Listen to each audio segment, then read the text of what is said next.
I'm really sorry that you went through that. Have you had investigations? No. Okay, so I'm gonna debunk that myth.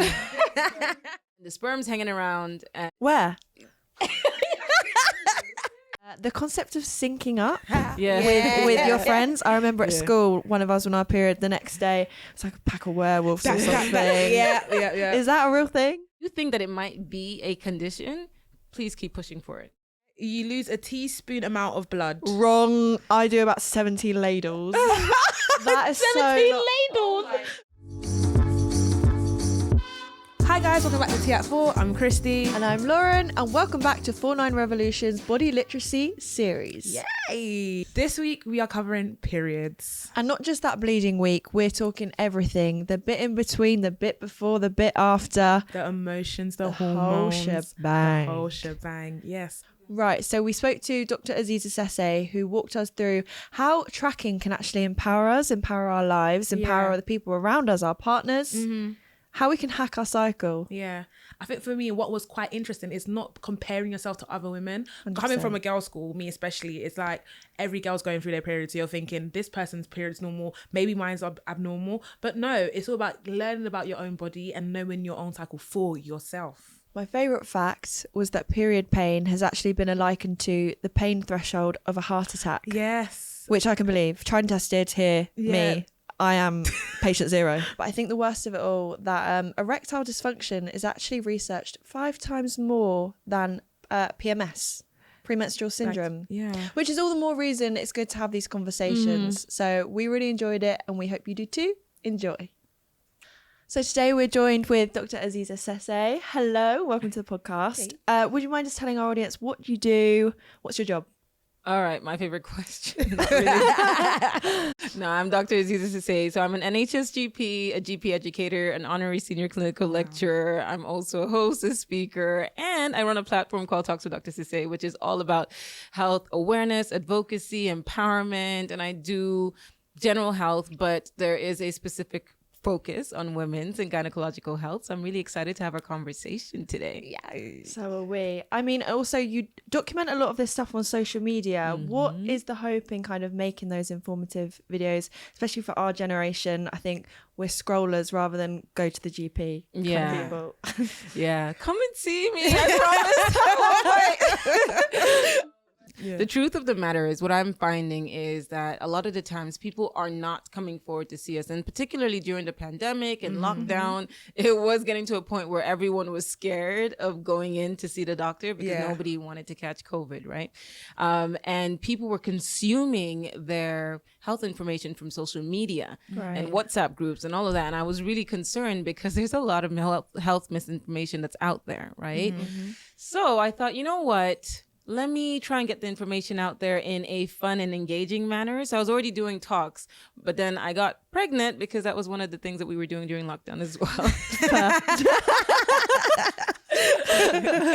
Yeah. And then the vomiting, nausea, I couldn't do it anymore. So instead I started creating fun videos, like really short ones to get your attention. And the fact of the matter is it was to try and remove the taboo and the stigma and the shame and the embarrassment that's around particularly anything women's and gynecological health. And also to get people to start to question things like, oh, okay, my periods are really heavy. Oh, that's not normal.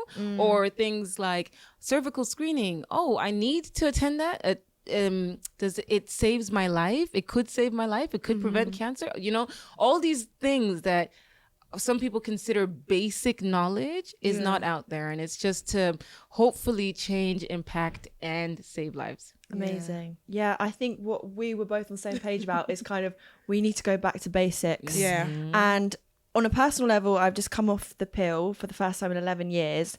I don't even know what a natural cycle looks like as an adult. So I guess my question to you is, how do we start from the beginning with understanding that? Yeah, that's a really good question. And welcome to the... Thank you. I feel great. I feel clear. There's nothing wrong with taking the pill for that long. And again, everything needs to be about your choice. Now, you use the word natural. So I would say what's normal for you as an individual. It's about understanding your cycle, how it works for you, what your periods are like, and knowing what exactly we mean when we say cycles. So I know you guys are asking me questions, but I'm curious to start off with to ask you guys this question. Okay. All right. Throwing it back at us. I love her already. Throwing it back. Let's go. Yeah. No pressure. Yeah. Right. All right. So is this true or false? Menstrual cycles are supposed to last between 2 to 7 days, something like that. That's what I was taught in school. Yeah, true. Literally, I think it's true. But does menstrual cycle mean period, or does that... She got the trick question. She's listening. Okay. Okay. Right. So that's my answer. Maybe no. Yes. The answer is no. Okay. Okay, good. Yes. Okay. Right. So that's a trick question, and everybody falls for it because everyone uses the term menstrual cycle interchangeably with period. Yeah. Menstrual cycle is the whole cycle. Yeah. So it's a series of physiological changes that happens to your body. Yeah. Right, in preparation for potential pregnancy, and it typically lasts around 28 days, but it varies between individuals, and it can last between 21 to 35 days. Right, the whole There's cycle. only 30 days in a month. What do you mean? It's not a whole month. Some people Right. it can last shorter than a month, and some people it can last longer than a month, and that might be their normal. That's why I said the first thing is understanding your normal. So the menstrual cycle basically is the first day of your period to the day before your next period. All right. Okay. Yeah. And when I say that, even on an individual basis, the length can also vary, right? So because it's impacted by stress, weight loss, illness, that sort of thing. Yeah. So it's important to know that's the menstrual cycle, right? So when we talk about periods, that's part of the menstrual cycle called menstruation, which is literally the part where you bleed. Right. All right. And the reason that happens is because, again, hormonal changes. The reason that menstrual cycle happens at all is because of hormonal changes. Yeah. So at the very start of the cycle, we have a drop in our sex hormones. Okay. And I'm going to bring out this. Your little friend. My favorite thing. All right. Yeah. No, the reason I was showing you this is just basically to say that at the start of the cycle, we already have a thicken endometrial lining or womb lining. Okay. Yeah. When the levels of the hormones drop, that's what comes out as period blood. We're literally just shedding the lining. I guess it's a perfect opportunity to break one of the first myths, which is that, period blood is dirty, or it means you're getting rid of toxins and that kind of thing. No, you're literally just getting rid of your womb lining. That is it. Your womb lining, and it's mixed with some cervical mucus and vaginal discharge. That's it. Right? It's not dirty. It's nothing to be embarrassed about. More than 50% of the world's population goes through it at some point in their lives. So I think it's funny you highlight this. Like, the purpose of this body literacy campaign is that we don't know what's actually going on in there, and I couldn't explain that to you, but I could tell you the side effects. Why is it that we've got to this age and a lot of us just maybe have forgot that stuff from school, or need a refresher of what's going on down there? Is the conversation just not around very much? I don't know. So personally, what I've found is that it's just not spoken about enough. There's a lot of shame, there's a lot of embarrassment, there's a lot of stigma, there's a lot of taboo.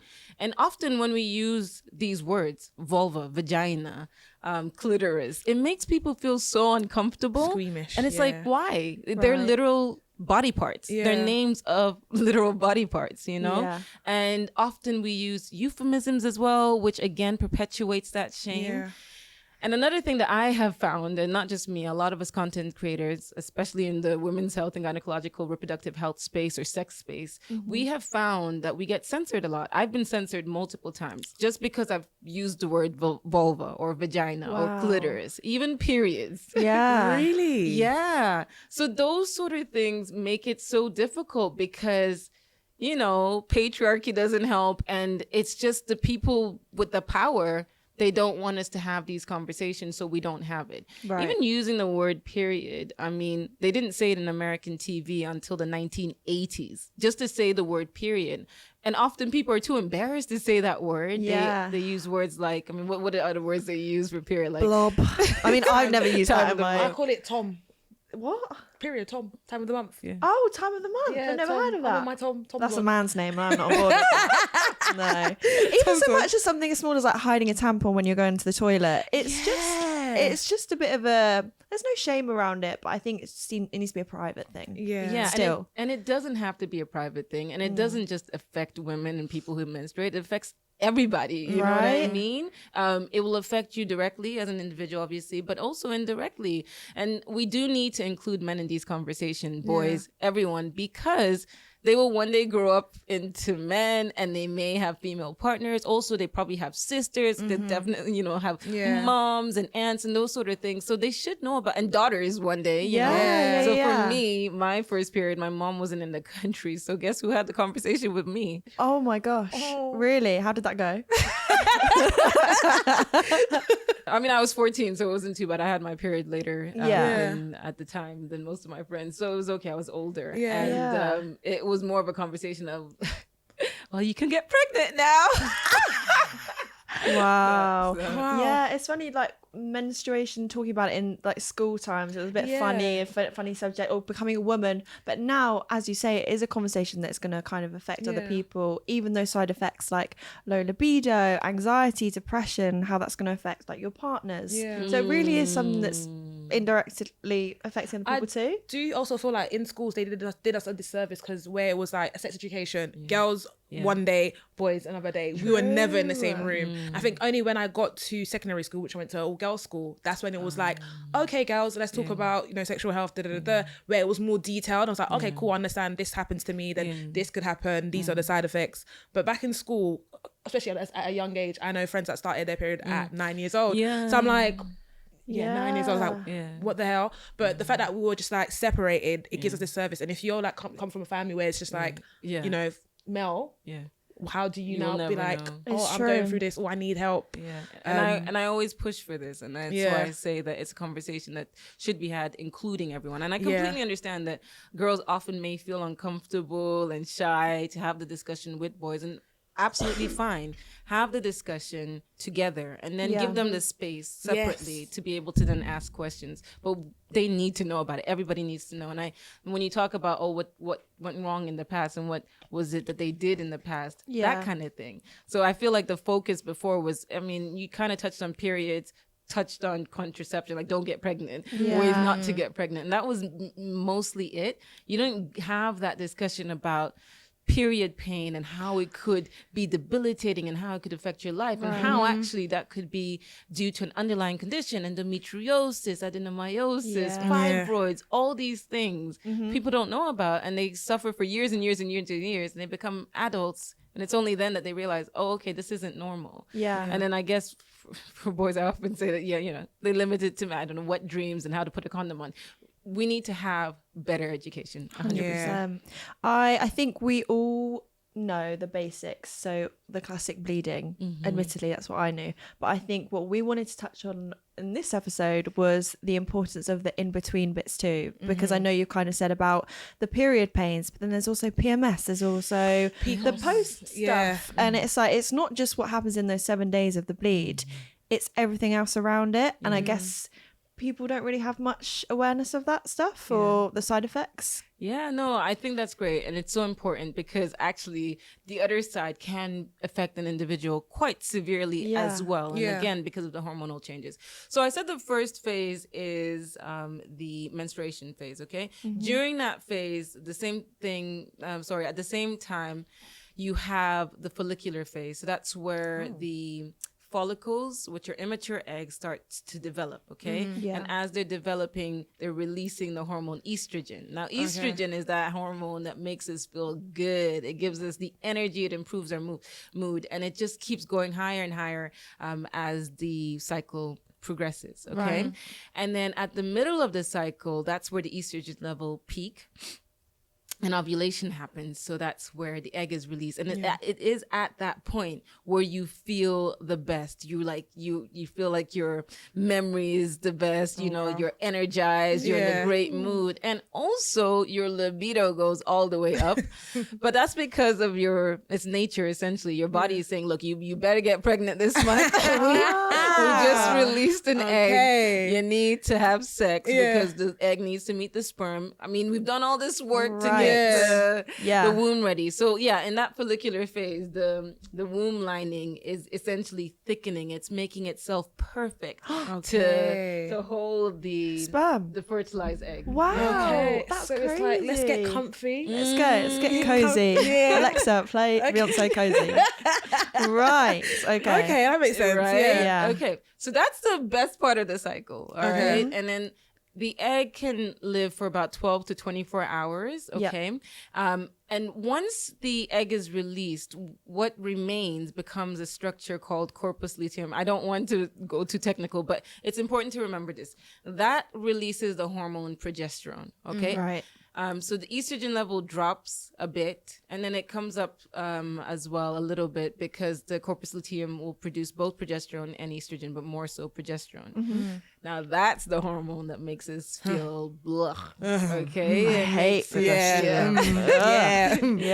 So that's the hormone that basically makes us feel quite lethargic. You know, our mood is off. We can feel down and depressed and anxious and just not really our best. And also that dip in estrogen that then also has an effect on our mood and making us feel really so that phase after ovulation is called the luteal phase, and that's when people tend to experience what we call PMS, so premenstrual syndrome. Right. So that usually lasts around 2 weeks, but it varies depending on the individual, and even on in the individual themselves, it can vary for different cycles.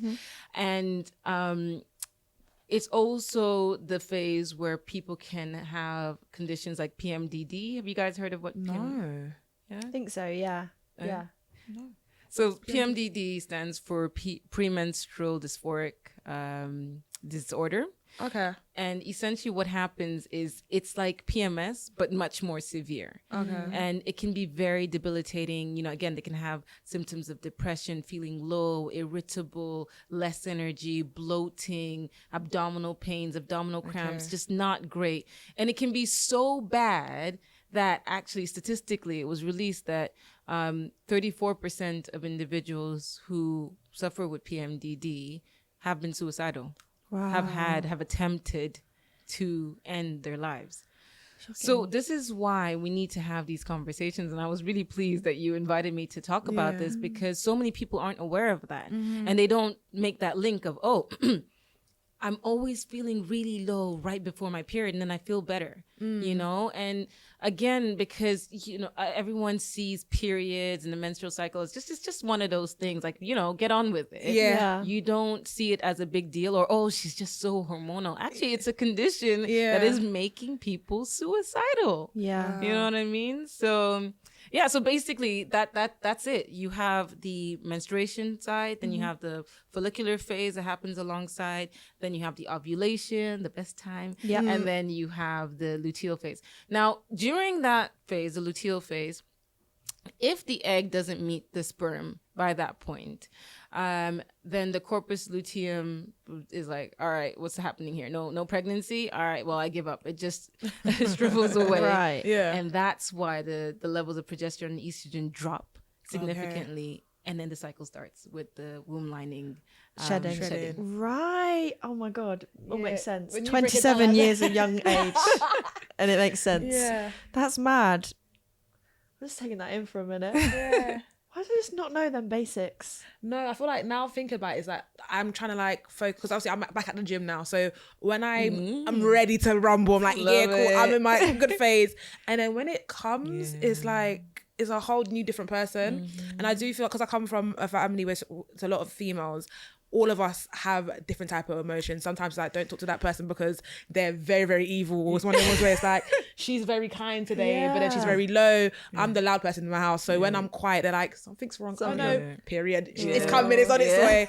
So it's, now that you've explained it, it's good to kind of like picture what's going on inside, but also think about my emotions, my hormones, how I'm feeling, and how that affects those around me as well. Are we empowering ourselves by tracking ourselves? Because I think a lot of women maybe, you know, want to be natural and just want to go with the flow, pardon the pun. But is it better if we should be looking at, okay, this is why I'm feeling this way, and this is 7 days before my period? Is that better for women?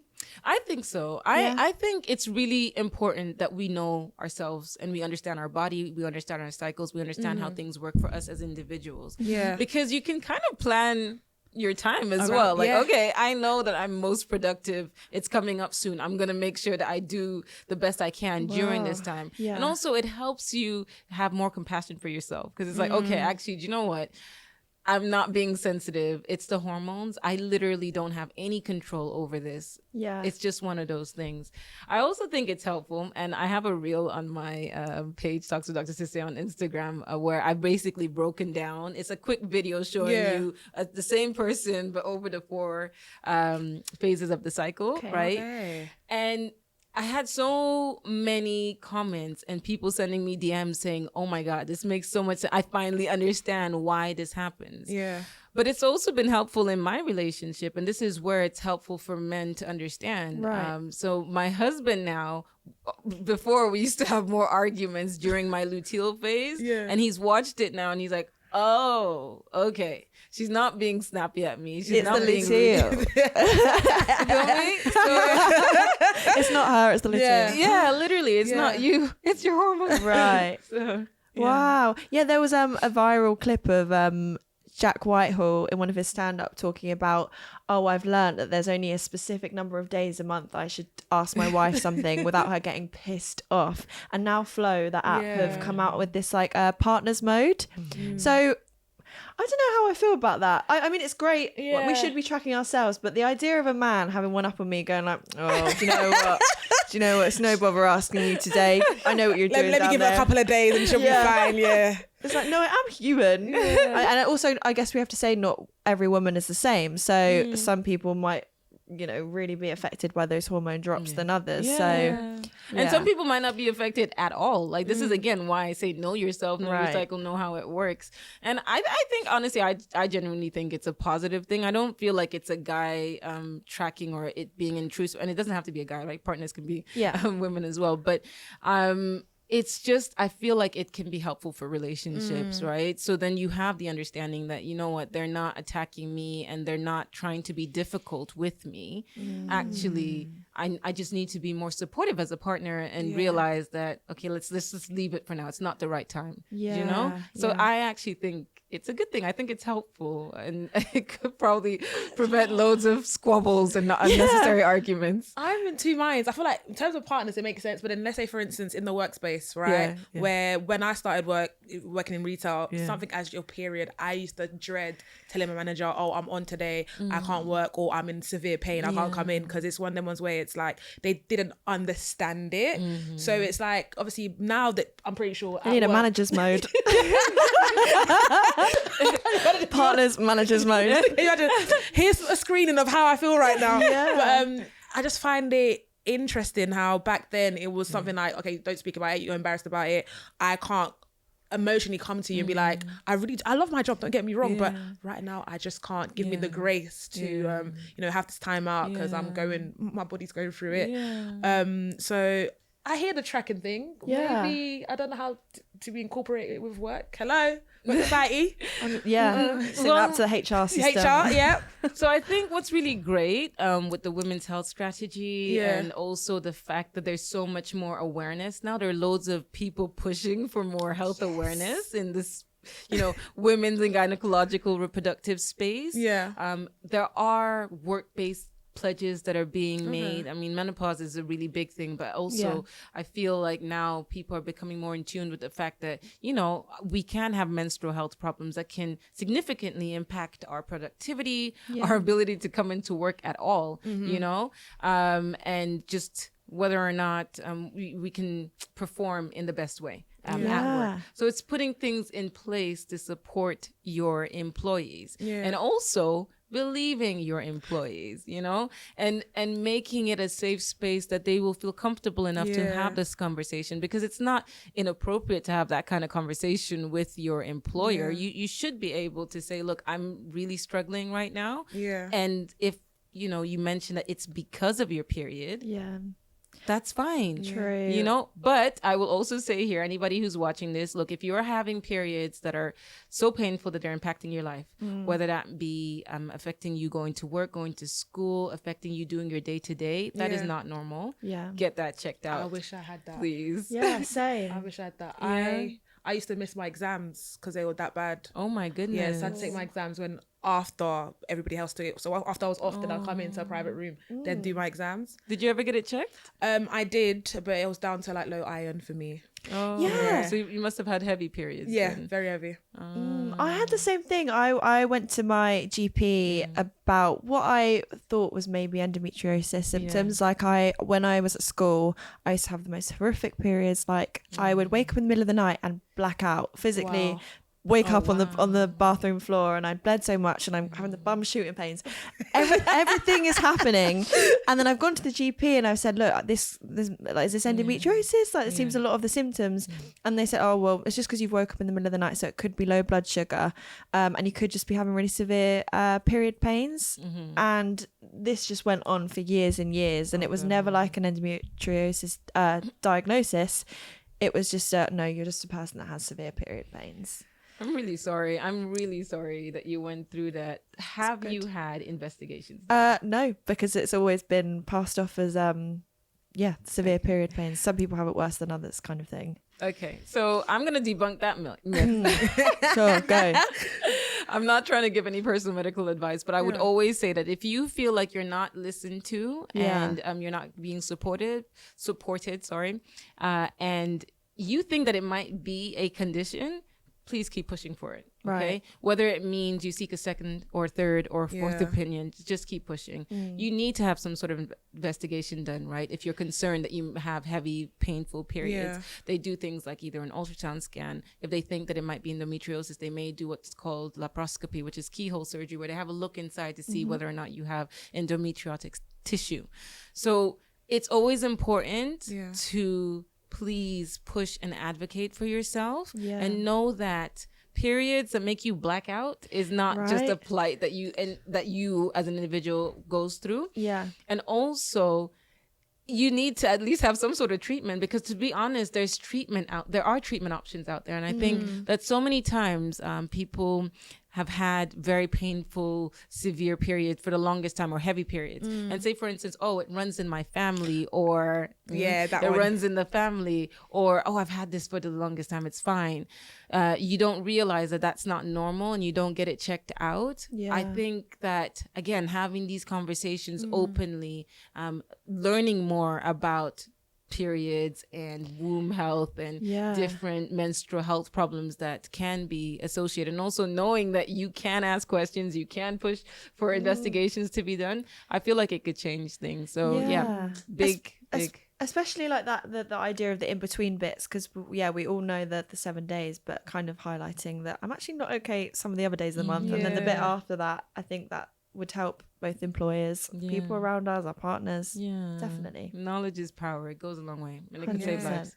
So I know there's medication out there, obviously the painkillers when people are on, there's like the Nurofen period pain tablets as well. But in terms of like health, food and diet, are we doing ourselves a disservice when it comes to like feeding ourselves, and how can we kind of like manage like our diet? Nurture our bodies, reproductive system. Down there.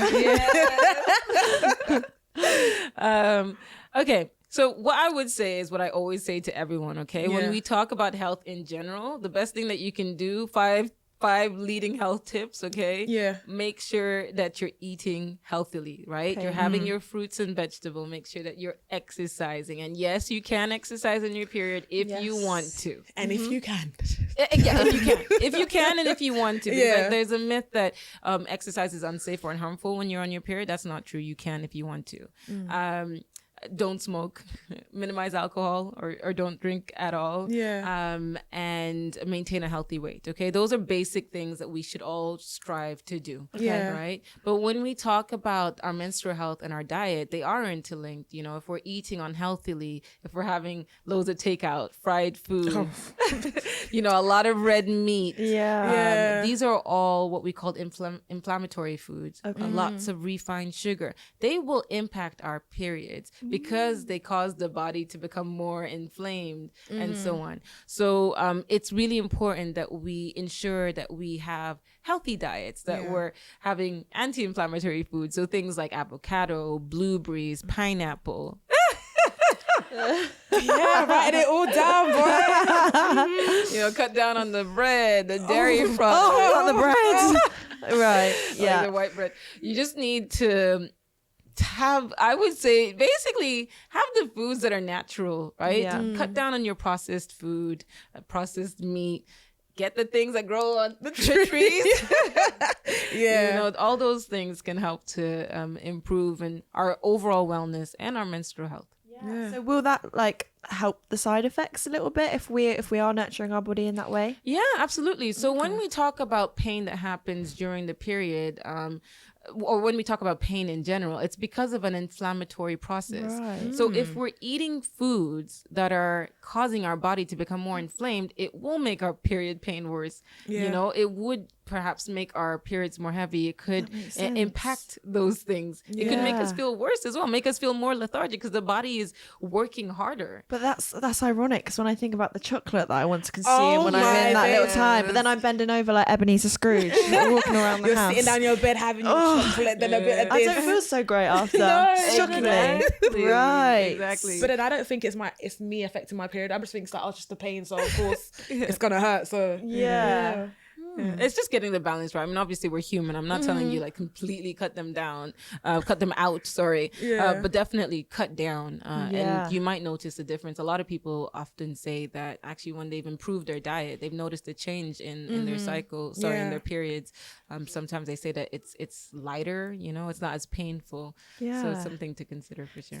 But now I'm thinking about it. When I was younger, maybe didn't have such a healthier diet, but maybe I think my period pains are less painful as an adult. Is that a theory, or is that something that happens as you do get older? I think it varies depending on the individual, because unfortunately you do have people who, as they get older, they get worse periods. And then also you can get conditions like adenomyosis, endometriosis developing as you get older. So it varies on the individual. It sounds like you've been quite fortunate that things have improved, but also you've also said that your diet has improved. It has, but I was also put on the combined pill. So I don't know if is interlinked, but I didn't have a period. I was always skipping those 7 days. Which maybe wasn't the right idea. No, that's fine. That's fine. Okay, so another myth that a lot of people think. Yeah. And actually, do you know what? This was because it's what we were advised to do initially. So when the pill came out, in order for the Catholic Church to agree to it, it needed to fit in with what was most natural in a woman, and that we bled for at least 7 days. So that was the whole point, to let the person taking the pill bleed for 7 days. But you didn't have to. It's come out that you don't need to take those pill-free breaks. It's not necessary at all. You can just continue. I know there's some individuals, obviously, who would prefer to bleed. Like, okay, at least I know that. I was going to say there's that myth that the blood collects. No. You're not shedding it. Well, yeah. No, I'm sure I thought that at a point. So when you're on the pill, it's not the same as when you're not on the pill, because you're getting a constant flow of progesterone and estrogen, depending on which one you have. So if you have the combined pill, it has both estrogen and progesterone, because you have a constant small amount in your blood and your body. That essentially keeps the lining of the womb thin. So it's not thickening. Remember, all the period is you shedding the lining of the womb. Right. So it may thicken a very, very, very tiny amount. Yeah. And that's why once you stop the pill, you have what's called a withdrawal bleed. So that's not a period. It's just because the hormones you basically dropped the hormones. Right. You're not having the hormones anymore, so you might bleed just a little bit. So you can back to back. It's absolutely fine. Okay. To do that, and it's safe, actually. And they've said that, for instance, if you back to back a lot and you start to notice that you're having spotting and all of that, then take a 4 or 7 day break and then start a new pack again, and should get back to Speaking of bleeding. Myths, we had another one. The concept of syncing up Yeah. with your friends. I remember at school, one of us on our period, the next day, it's like a pack of werewolves or something. Yeah. Is that a real thing? No, unfortunately. Oh, really not? No. You guys are so disappointed. I thought it was a witch. Really? Really? Sorry, guys. I hate to break it to you, but no, I know it's pretty cool, right? Well, not, I don't know, depending on who's living. The pack of individuals. I used to love it because, let's say, for instance, at home when my parents used to live with us, it was used to be my mum, me, then my sister. So my mum would buy the period pads. She'll stock up the fridge and everything. Like, okay, cool. Then my sister, they're like, oh, yes, God, I'm next. It's cool. Right. So I'm preparing myself. So it's just a coincidence. Yes. Literally the best word to use. Let me explain. Okay, the science.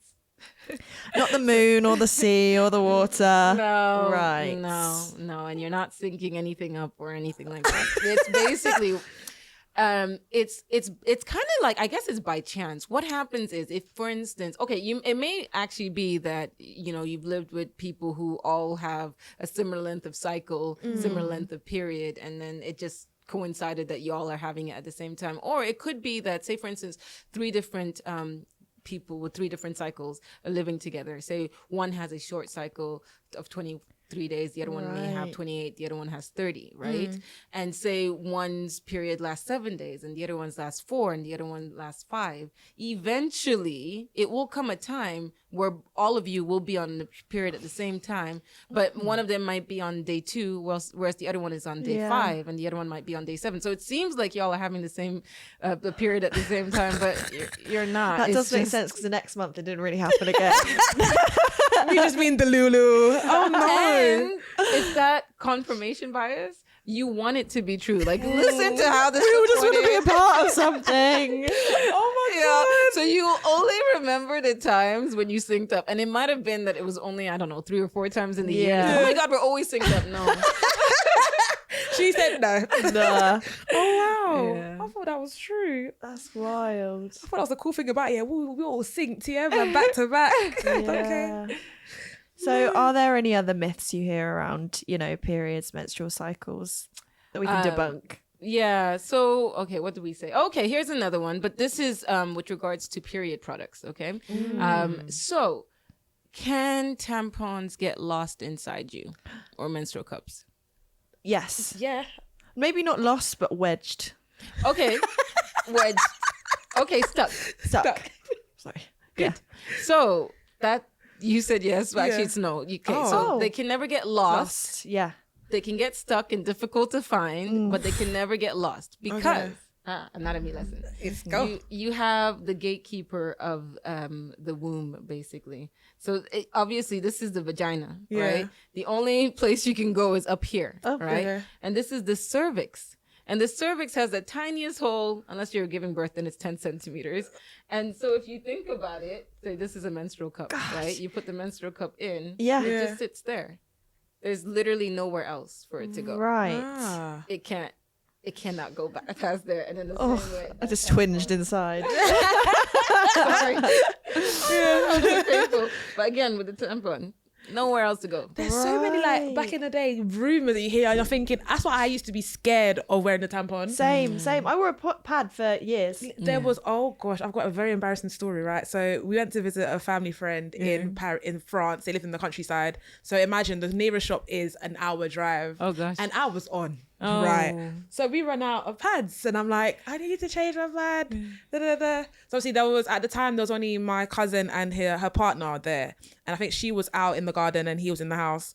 So getting to the bathroom, ran out of pads. And I was like, knocking, guys, I need some pads. And this tampons, I don't like that. I'm gonna get pregnant. I can't put that on me. I panicked. I stayed in that bathroom until they drove an hour to buy pads and drive back. It was the most traumatic experience. So those tampons there, Put them away. Oops. they're not my best friend, but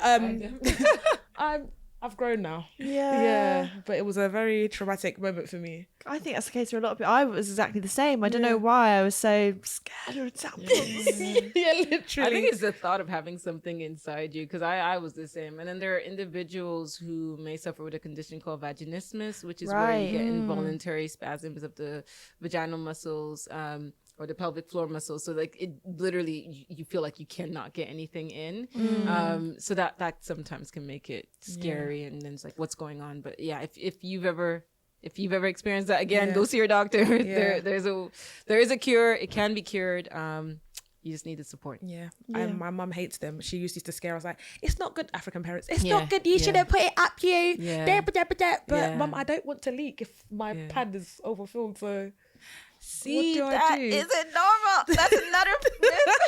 Oh, Christy. Is that a myth? Look, you shouldn't be doubling up on your period products. If you need to do that, that's not normal. You need to get checked out. It means your periods are too heavy, and it could be that there's an underlying condition. No way. Yes. If you're having to change your pads every hour, right? If you're having to double up on your pads, if you're bleeding through constantly, it's called flooding. If you're experiencing flooding, anything like that, that's not normal. You know, that means that your periods are too heavy. And again, it could be an underlying condition. It could be fibroids, which is actually more common in Black women, 2 to 3 times more common. So it's important that you know that even if it runs in your family, that, we all have heavy periods. It doesn't mean anything.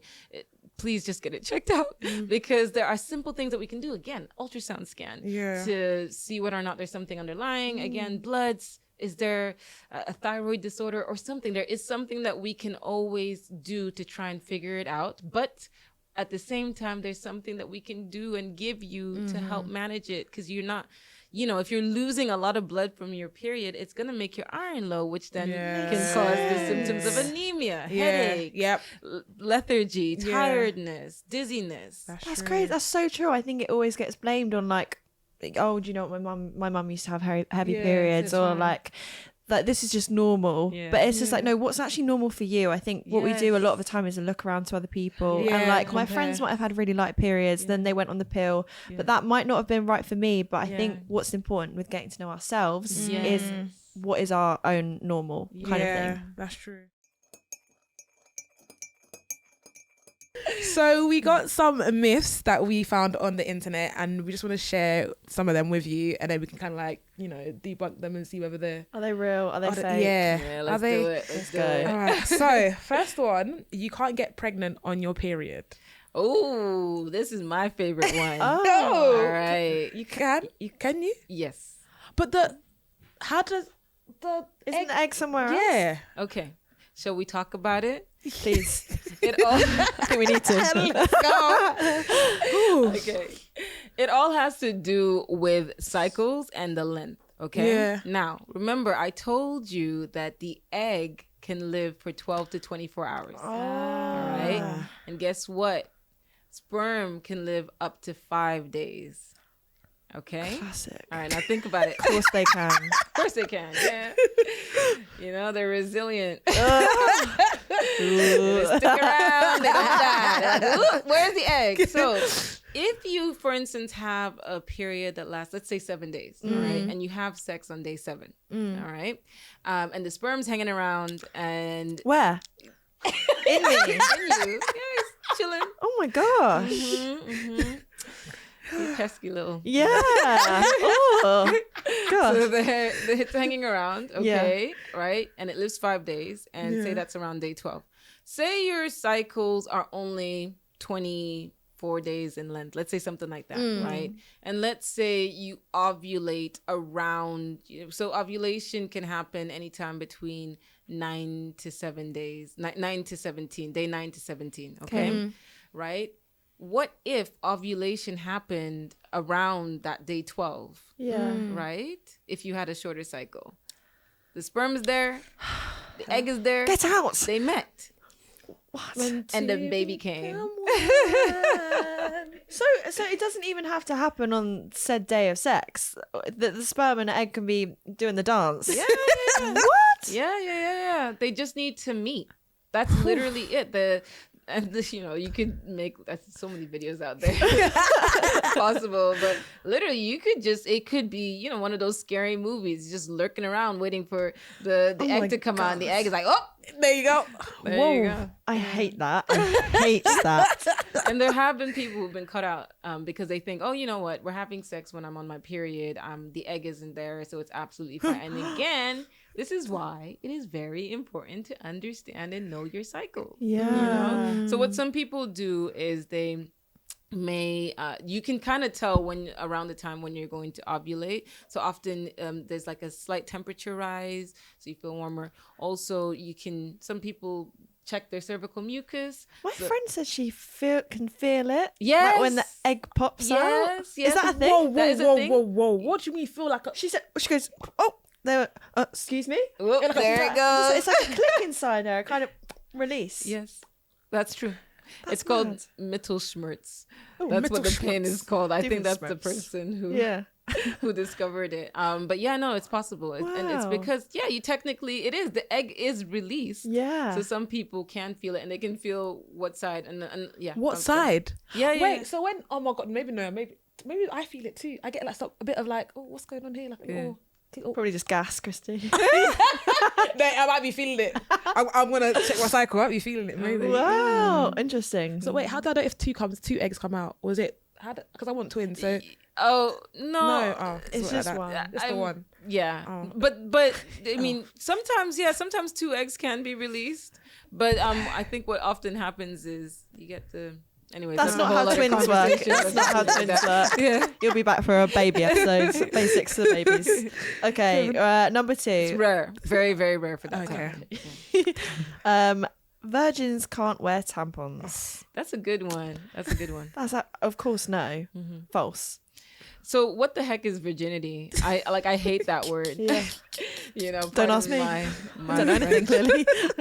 But no, first of all, virginity is a social construct. Okay. Right. Yeah. And that has patriarchy riddled all over it. Because how do we know whether a man is a virgin or not? You know what I mean? So often when they talk about virginity and women, right, it's because of this thin band of tissue called the hymen. Okay. Yes. And often we have it when we're born. And it's just a thin sheet that often covers just at the entrance of the vagina. Yeah. But there's so many different types of hymen. Some people don't even have any holes coming out of it. Some people have like holes on either side. There's so many different names, so many different types. Okay.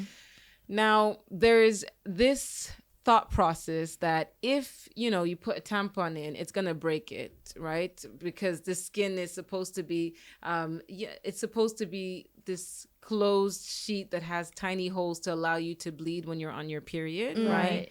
But when you put a tampon in, you rip it, and that's an indication that you don't have your virginity anymore. But I'm like, in the nicest way, that's stupid.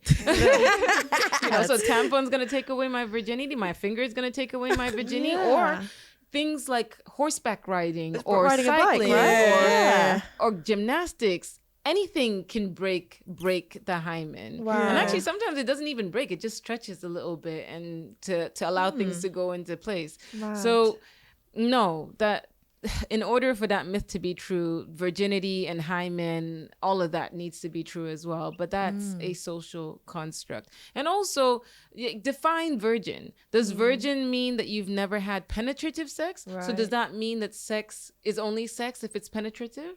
Right? What about people who don't have sex that's penetrative, whether it's same-sex couples or... Do you know what I mean? Yeah. Such a good point. It negates them completely. Yeah. Okay. Here, next one says you shouldn't have sex on your period. You can do what you want. Free world. Yeah. Free will. You Right? guys answered it. There you Yeah. You can have sex on your period. I think it's whatever your preference is. For some people, actually, it can help with the period cramps because when you're having sex, you're releasing oxytocin, Wow. And again, that's like a feel-good hormone. Yeah. And that can help with the cramps. Some people say they feel hornier on their periods. Is that a thing? Yeah. That can happen to some individuals. Again, how your body responds to Yeah. hormones. Another one, you don't bleed when you're sleeping. It's like a Coke bottle laid down. Whoever put that detail in is weird. Wow. It's like a Coke. Oh, 'cause when you stand like up, it's- horizontal, like gravity. Okay, let us debunk this. Yeah, So- please. So, Sorry, I'm really thrown off by the Coke bottle. Gosh. why does it have to be a Coke bottle? Yeah, comparing a lovely lady, a lovely female to a Coke bottle. What? Figure 8. Right. Okay, so Gravity helps, obviously, but it's not about gravity. What it is, there is a hormone released when we are having our period or during menstruation, okay? It's called prostaglandins, and it causes the womb muscles to contract, and it is this contraction which helps to expel the womb lining. Right? So even if you're lying flat, regardless of gravity, because it's still doing that, it's going to come out. I mean, obviously, if you stand up, it happens. You stand up when you're on your period and you can feel a gush. That's gravity. Yeah. But yes, when you're sleeping, you can still bleed. And that's why some people, unfortunately, notice that, they may have bled through their pads, right? In their sleep. So. At night. Of course it's possible. Yes. Christie, next one? Yeah, so PMS is all in the head. Oh, it's body. Mind and soul. Yeah. PMS, stress. What's it? Premenstrual syndrome. Mm-hmm. It's not all in the head. So, no, of course not.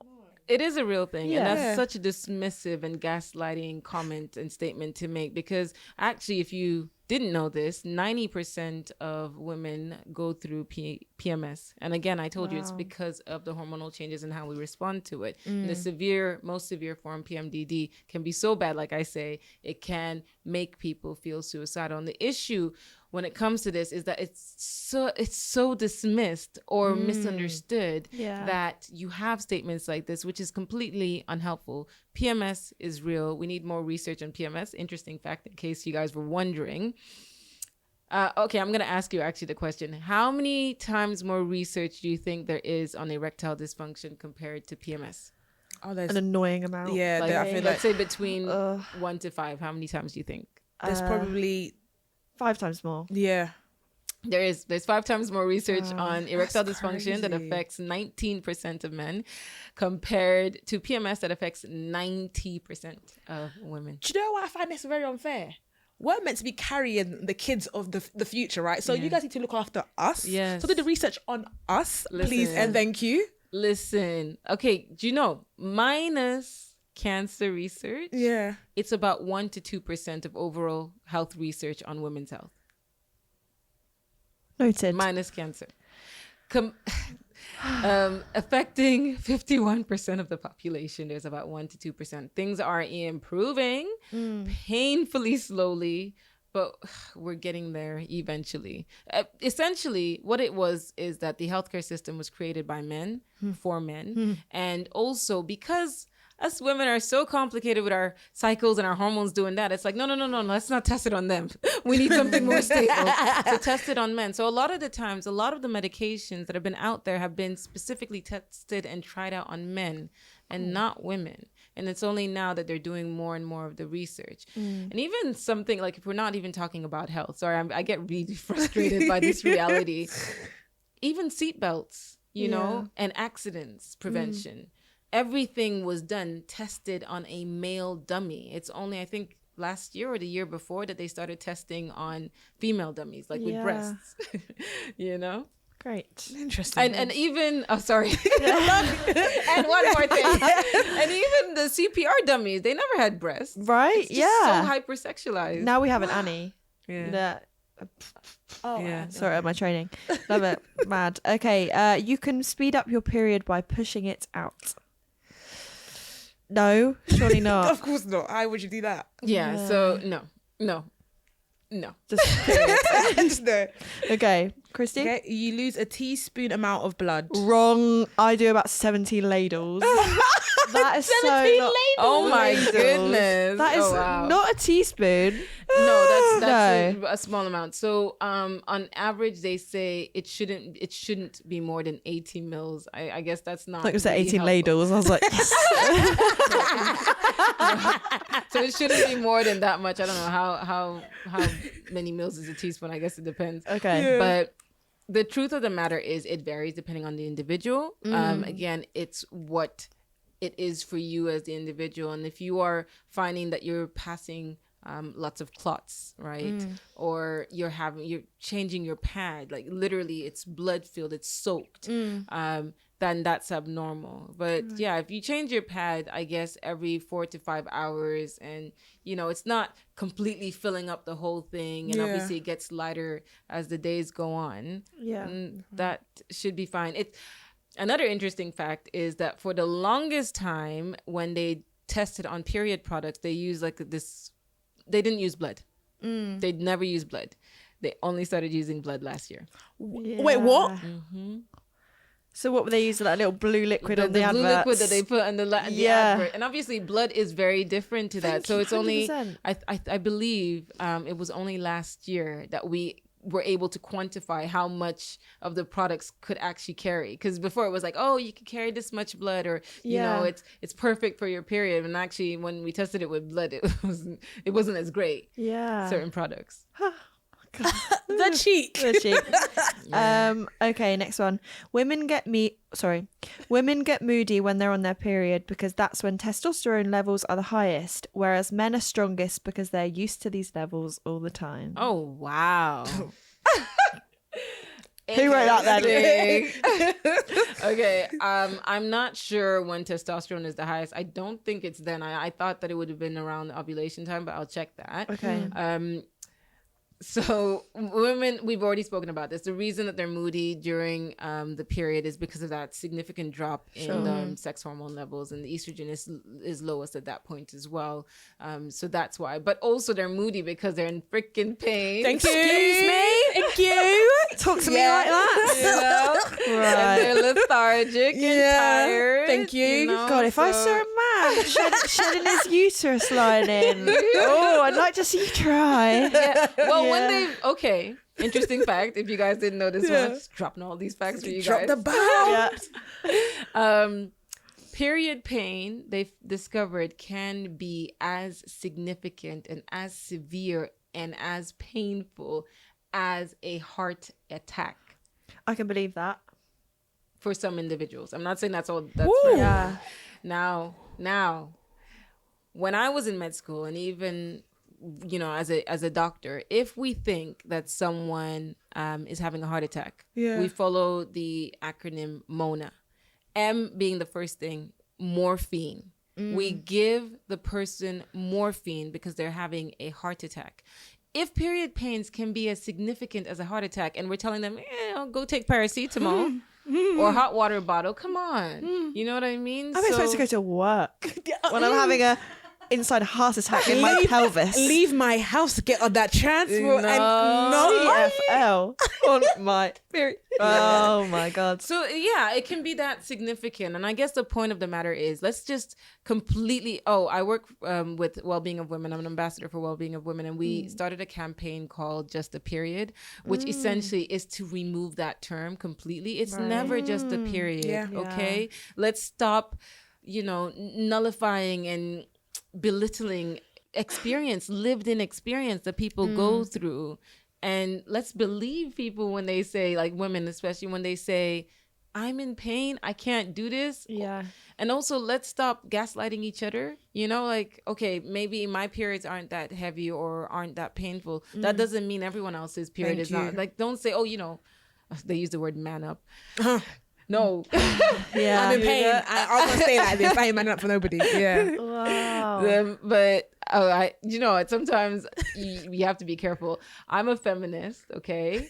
But that doesn't mean I'm anti-men. I have a husband and I have a son. Yeah. Okay? It's not about that. It's just for equal and equitable rights and equitable treatment. Yeah. Because the gender health gap is ridiculous. And it's so bad in so many parts of the world. Even in the UK, we have the worst gender health gap, I think, in the whole of the G20. Whoa. We need to do better. We need to listen to ourselves better. When the women's health they did a women's health survey, the call for evidence, the Department of Health in 2021, and the people who what came out of it, out of 100,000 women, was that 80% of them felt like they were dismissed or weren't listened to. 80%. We need to do better. And I say that as a healthcare professional. Yeah. And going back to that point, we shouldn't make periods comparable to a man being kicked in the balls. Yeah. Stop saying that. Yeah. Stop. Thank you. Okay. Next one. You can't eat or drink cold foods on your period because it will make your flow chunky. Oh wow. Where'd you guys get these from? Yeah, what? The internet is a bad place. Wow. I'm sure that's got absolutely That is nothing to definitely do false. with the texture of my blood. No, I don't know where that's come from. No. Silly. Okay, last one. Don't eat warm foods because it will make your flow heavy. No, I don't know about. Look, okay. These are all just interesting facts. I mean, I'll say that if you feel hot, if you feel overheated, maybe don't eat the hot food. Yeah, like do what basic works common for sense. you. Yeah. Like, do what works for you, works best for you. It's not gonna heat up your. Come on, It's not gonna cook my insides. just bubbling it whilst it comes out. That's like, then don't use a hot water bottle. I don't know about that one. Okay. But yeah, I would say false. If you touch plants during your period, they will die. Wow. Power, man. That's the same little witches that were saying about syncing up periods was a thing. No, I think it's because for the longest time, whenever we thought about periods or we talked about periods, it's often seen as dirty and toxins. Right. And in some cultures, they say, the women need to stay indoors or just stay away from people. There was a lot of that ideology when, in some respects, at that time, it's kind of like, okay, we're giving the woman time to go through it. It was supposed to, this is my understanding. I think it was probably supposed to be like a supportive thing, maybe during that phase. Okay. But then with time, it's just that myth of it's dirty, it's toxins, you're passing germs around, So that's why I guess maybe that's where that myths come from, where you touch a plant and they die. I'm on my period. Yeah. This is artificial. So I'm already dead, but it's not true. Okay, good.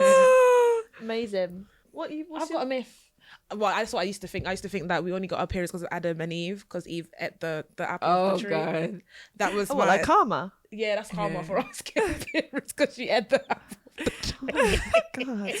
Okay, let's talk about the beauty of periods, because we often focus on the negatives. Yeah. So the whole process of this menstrual cycle is to make a baby. It's beautiful. Forget about that part, don't we? It's true. It is an amazing creating thing. life. Yeah. And the whole process is to create life. And the periods happen because, unfortunately, it didn't happen at that point. But it's a good way. It's to tell us that things are healthy. It's a good thing to happen to us as women, as people who menstruate, as individuals. It's part of life. Yeah. I think that's a good note to end on. It's a very powerful thing, but we should empower ourselves by understanding what is going on inside us, because it only helps ourselves and everyone else around us, kind of thing. Our group chats, our girlies. Yeah, I love that. Share the words. Yeah, love it. Well, thank you so much for joining us. It's been amazing. Thanks for having me. I just want to say, do not keep this in the group chat. Please go and share it with the world. Yeah. Yes, please. These are conversations we need to keep having, and